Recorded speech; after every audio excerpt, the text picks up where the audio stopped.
Hey there, Pyromaniacs. We all know about the E.T. game for the Atari, right? Made in a couple weeks, came out really buggy and cryptic, Atari overproduced the cartridges and lost tons of money through refunds and unsold stock, blah blah, New Mexico landfill, tale as old as time. But I bet you didn't know there were other games based on Spielberg's sci-fi masterpiece. Around the early 2000s, there were a couple made on Game Boy, one on Game Boy Advance, and another made on the PlayStation. There were also 2 cancelled E.T. games for the PS2 and GameCube. Why were there so many E.T. games being made in the early 2000s? Well, they were made to celebrate the upcoming 20th anniversary of the original film's release in 2002. Most importantly though, are any of them better than the original? Well, I don't know. I've only played the one on GBA, which is the one we're looking at today. This particular E.T. game was made by NewKidCo, a studio also responsible for iconic games like Tom and Jerry, War of the Whiskers, Tom and Jerry, Fists of Furry,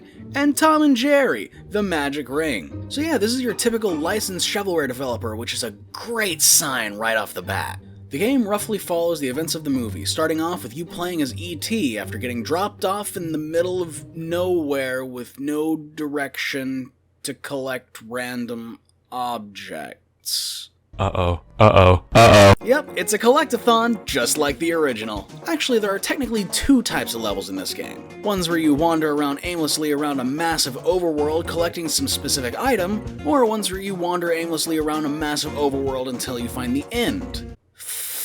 Fun! Let's talk about the controls. Can we talk about the controls? I'm dying to talk about the controls all day. Depending on the level, you either play as E.T., Elliot, or have to juggle between both at the same time. No matter what character you control, they have the strangest acceleration, where you start at a snail's pace and speed up over time. Mix that with constantly getting stuck on the level geometry, and you're in for the most clunky experience of your life. Oh, and I didn't even mention the bike levels yet. The bike levels with stiff tank controls. The bike levels that make you mash the A button to move forward. The bike levels that are so clunky and tough to control that you're constantly smacking into walls and losing massive chunks of your health. Can I finally come out and say it? I don't think the original E.T. game is that bad. Don't get me wrong, it's still buggy, cryptic, and occasionally outright unfair, but for some reason I found myself having fun with it when I recorded gameplay footage for this video. You have to keep in mind when E.T. was made. Back in the early 80s, people were still trying to figure out what exactly a video game was. Never mind how to properly translate a movie into the medium. That being said,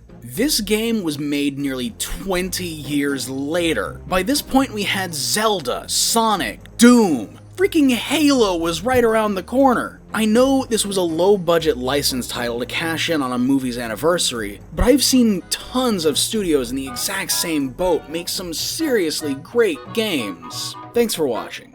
If you like this video, leave a like and become a pyromaniac yourself by subscribing. Until next time, stay nerdy, my friends.